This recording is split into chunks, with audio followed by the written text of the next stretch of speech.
Hindi pwede na walang managot. Yung nire-recruit ko na Vice President, siya ang magpapanagot sa mga gumawa ng mali sa bayan. Para ako, nakatutok ako sa trabaho ng Presidente. Lagot na! Hahay! Nagdeklara na ng pagka-presidente itong si VP Sara. At kagaya ng narinig ninyo, meron siyang napupusuan na siya ang magiging magpapanagot sa mga taong tiwali. At para naman daw siya ay makapokus sa kanyang tungkulin bilang isang presidente. Pilipinas! Ano na?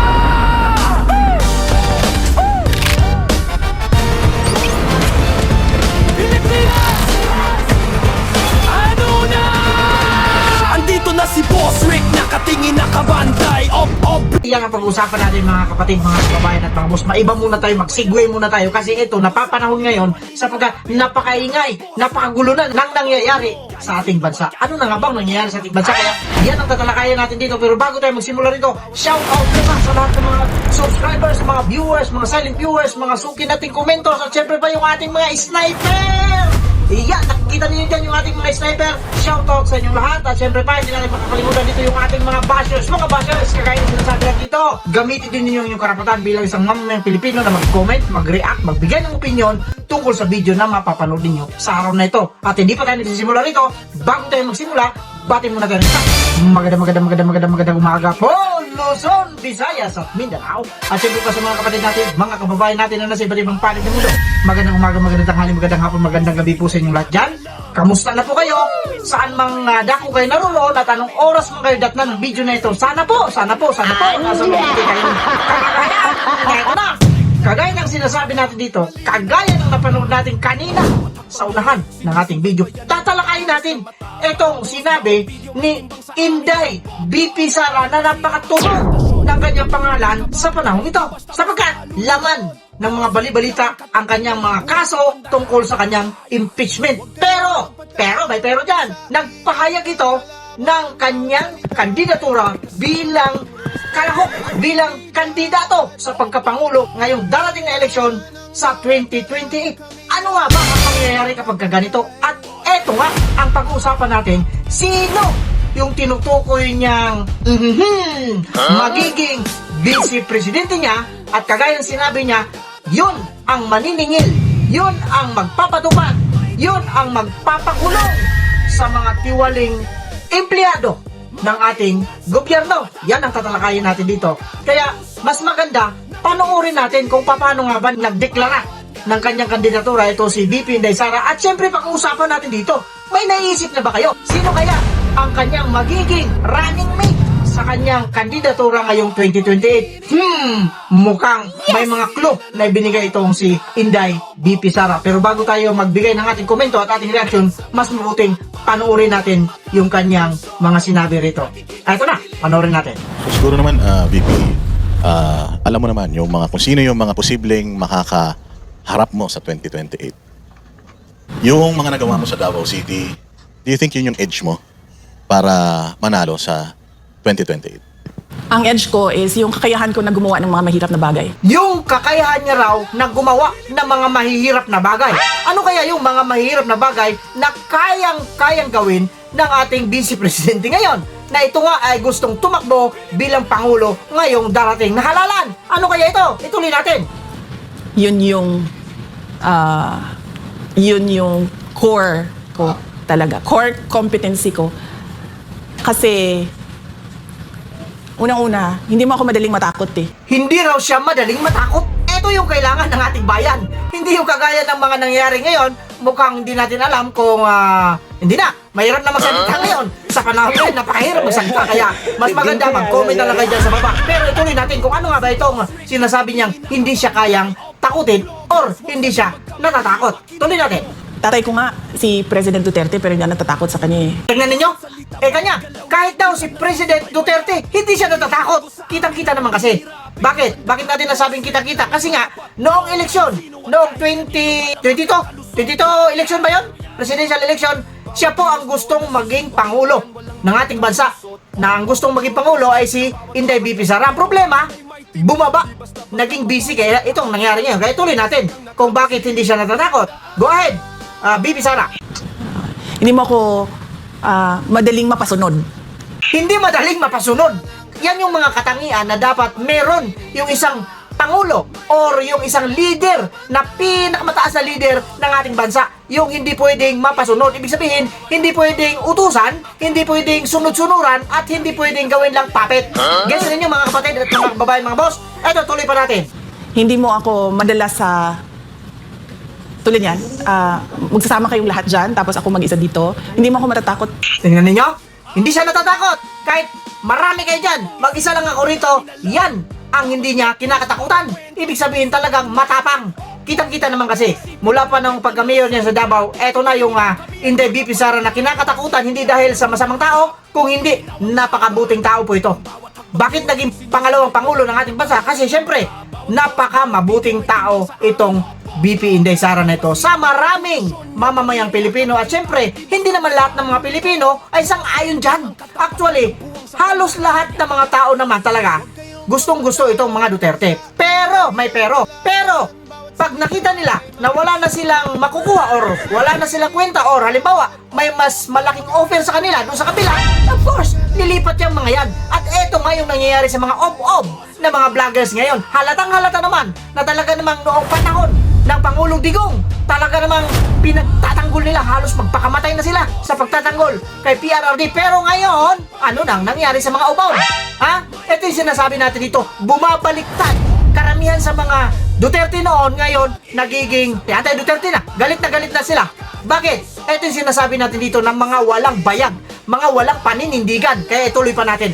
Ito yung kailangan natin sa ating bansa na mamuno talaga.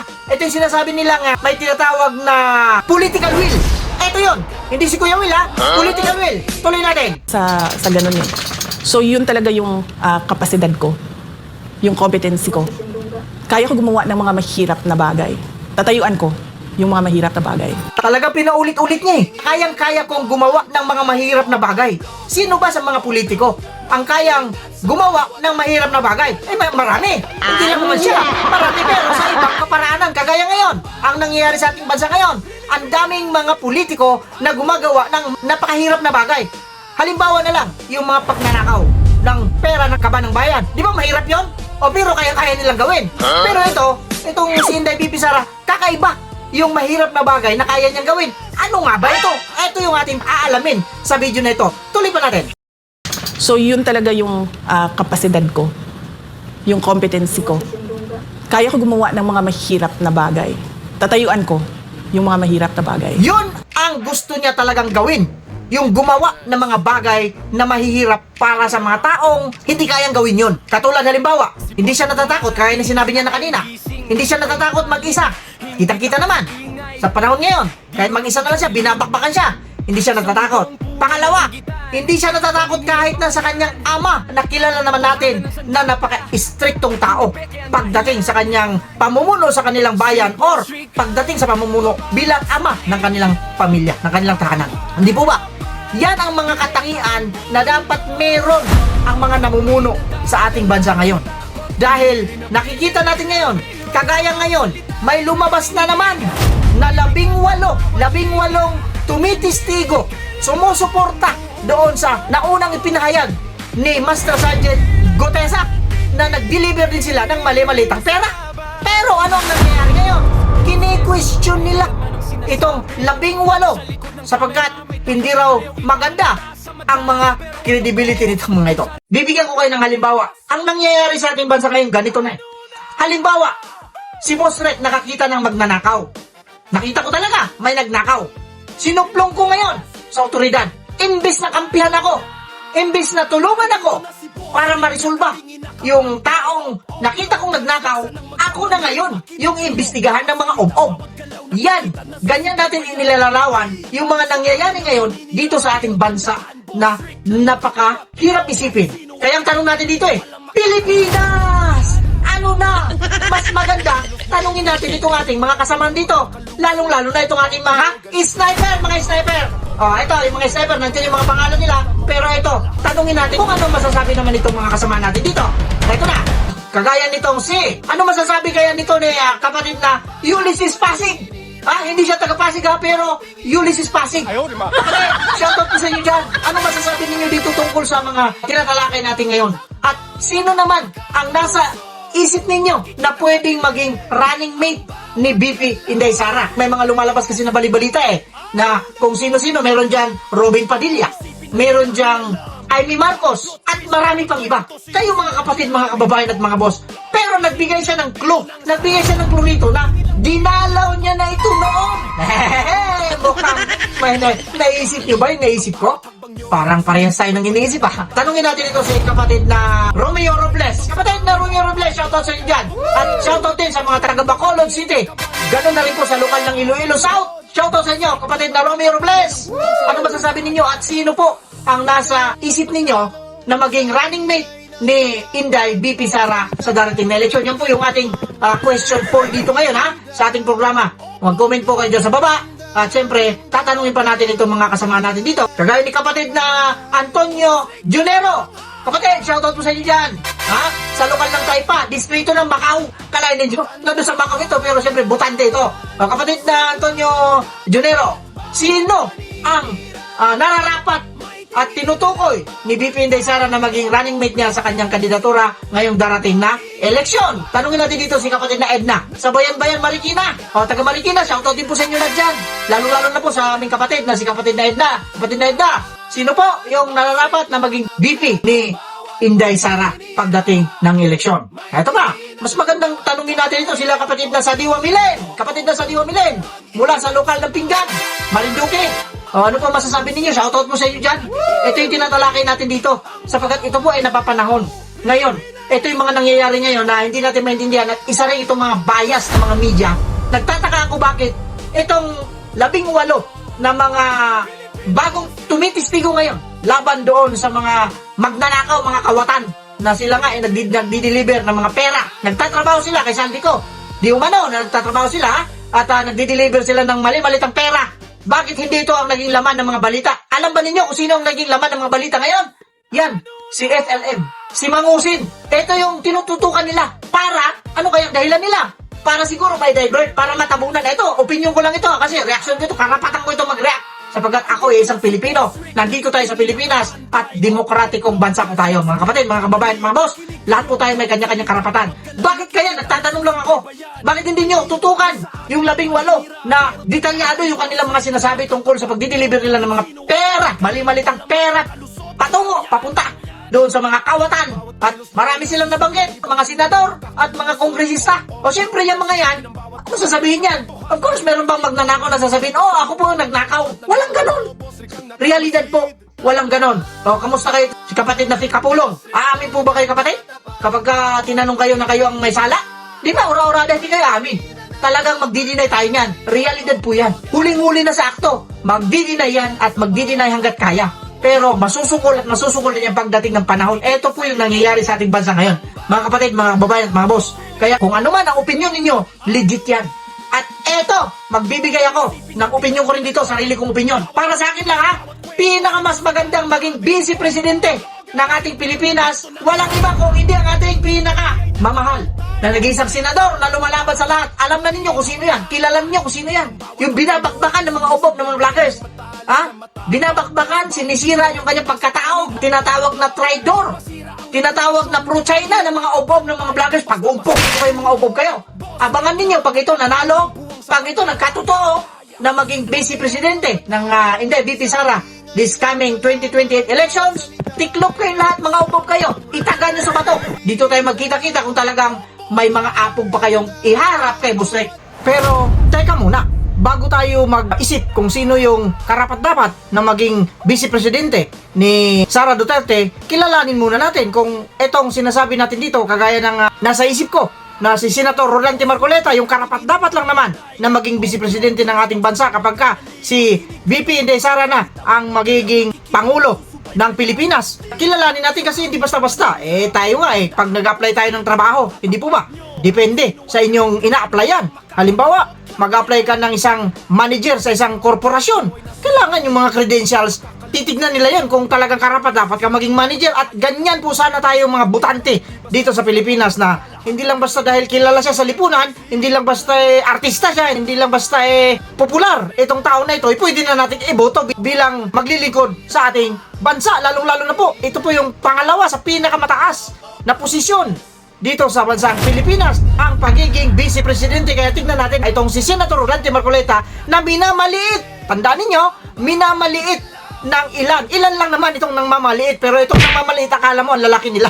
Ang sarap pitikin itong mga ob-ob na ito, lalong-lalo na itong mga vloggers na ito. Hindi po ba? Tinawag na traidor, tinawag na pro-China, tinawag na, may tawag pa sila dyan low quality, mahinang abogado, low quality lawyer. Yan ang tawag nila Hindi po ba? Talagang minamaliit nila si Senator Rodante Marcoleta. Ngayon, tignan natin kung saan nga ba nag-aral itong si Senator Rodante Marcoleta at ano nga ba yung kanyang pinag-aralan para makita natin kung talagang karapat-dapat ba siya maging pangalawang pangulo ng ating bansa. Dito, maraming tataas ang kilay. Sana nga tumaas ang kilay ninyo at hindi na rin bumalik. Pati mata ninyo dapat malaglag na rin pagka napanood ninyo itong video na ito. Eto na, tingnan natin dito. Senator Rodante Marcoleta, salutatorian lang naman. Saan pong eskwelahan? Salutatorian College of Law, San Beda College, top 10 sa bar examination. Hindi po basta-basta ito. Ito yung sinasabi natin dito. Kaya kayong mga nagmamaliit kay Senator Rodante Marcoleta, sige, ibilang ninyo ang inyong mga sarili kung maka-top 10 ba kayo pag kumuha kayo ng bar examination. Ito po si Senator Rodante Marcoleta. At meron pa, ito basahin po natin dito. Rodante Marcoleta graduated with a Bachelor of Law, LLB degree from San Sebastian College. He is a lawyer, legislator, and politician, further holding a doctorate in public administration from the University of the Philippines, Diliman lang naman, noong 2020, and a master in business administration from the University of the East, UE. Hindi po basta-basta itong mga eskwelahan na pinuntahan itong ating Senator Rodante Marcoleta. Akala nitong mga ob-ob ng mga vloggers na ito, at kahit na itong mga kumukontra sa kanya, akala siguro nila never heard itong si Senator Rodante Marcoleta. Ito pa, basahin pa natin. Law School, San Sebastian College, Recoletos de Manila, Bachelor of Laws. Meron pa rito, Other Education. Makikita nyo po ito sa Google. Ito Other Education, Doctorate in Public Administration and Governance, University of the Philippines, Diliman, UP lang naman. Alam niyo nung nag-aaral ako ang tawag namin dito, saan ka gusto mag-aaral? Pag tinanong ka ng kaklase mo, saan mo gusto mag-aaral? Doon lang ako sa UP. Sa UP. Hindi sa UP Diliman, doon sa UPan ng Lata. Ginagawa namin katatawanan kapag hindi namin kaya pumunta ron. Bakit? Kasi yung mga pumupunta ron, yung mga nag-aaral doon, hindi basta-basta. Ibig sabihin, kapag ka nakapasok ka sa UP Diliman, ibig sabihin, scholar ka. Kasi mataas ang grado. Hindi kasi nag-aral ng maayos si Boss Ray, kaya hindi tayo nakapasok diyan. Ngayon, tuloy pa natin. Master in Business Administration, MBA, University of the East, sa UE. Nag-aral. So, hindi basta-basta. Talagang karapat-dapat. Ngayon, tanungin natin yung ating mga kapatid, mga kababayan at mga boss. Sa palagay ninyo, karapat-dapat na ba itong si Senator Rodante Marcoleta na minamaliit nila bilang maging running mate para sa posisyong Vice Presidente ng bansang Pilipinas? Mag-comment kayo dyan sa baba, mga kapatid, mga kababayan at mga boss, para malaman natin kung talagang agree or disagree kayo. Para sa akin lang ito, etong kanyang mga credentials, sobra-sobra na ito. Kung ito yung pagbabatayan natin para maging isang nominado ng isang Vice Presidente. Bakit? Meron nga dyan nag-Vice Presidente galing sa isang istasyon. Alam na ninyo kung sino yan. Hindi abogado, hindi naman natin minamaliit, sapagkat may pinag-aralan din naman yung mama. Pero kung pinag-aralan lang din na pag-uusapan, lamang na lamang itong si Senator Rodante Marcoleta. Hindi po ba? Marami ang naging Vice Presidente na abogado. Halimbawa, ito na lang si dating Vice Presidente Leni Robredo. Isa rin po siyang abogado, pero babae kasi. Iba kasi. Magkaiba yung babae sa lalaki. Sa bahay nyo na lang kapag ka ang babae ang nasusunod sa bahay ninyo, iba yung mangyayari dyan. Dapat, kaya nga tinawag na padre di pamilya. Kasi dapat lalaki ang mamumuno. Kaya dapat lang na mamuno sa ating bayan, lalaki. Pero sa ngayon, nauso na kasi itong kaya ni Mister, kaya ni Mrs. So wala nang discrimination. Di ba? Pantay-pantay na, pare-parehas na. Pero para sa akin, sa ganang akin lang ito. Ito, sariling opinion ko ito. Senator Rodante Marcoleta is the best kung siya ang pipiliin na maging Vice Presidente ni BP Inday Sara. Wala nang iba pa. Jaime Marcos, Alan Peter Cayetano, Ruben Padilla, etc. Walay sa akin yan. Senator Rodante Marcoleta, tandaan ninyo, yan ang para kay Boss Rick. Ngayon, kayo, sino ang gusto ninyo? I-comment ninyo dyan sa baba, mga kapatid, mga kababayan at mga boss. Yun lang. With that, mga kapatid, mga kababayan at mga boss, sana po nag-enjoy kayo rito sa inihain kong video ngayon sa inyo. At sana po nagbigay ito ng kunting kaalaman. At siyempre, kung ano man ang inyong magiging reaction, opinion, at kung ano-ano pa, i-comment ninyo dyan sa baba para malaman naman natin at pag-usapan natin dyan sa comment section. Hindi po ba, mga kapatid, mga kababayan at mga boss? With that, kagaya na sinasabi natin dito, mag-iingat po tayong lahat. Pwera lang sa mga taong opo. Obob. Alam niyo na kung sino. R.M. Yung kanyang initial. Gets niyo? Oh, i-comment niyo siya sa baba.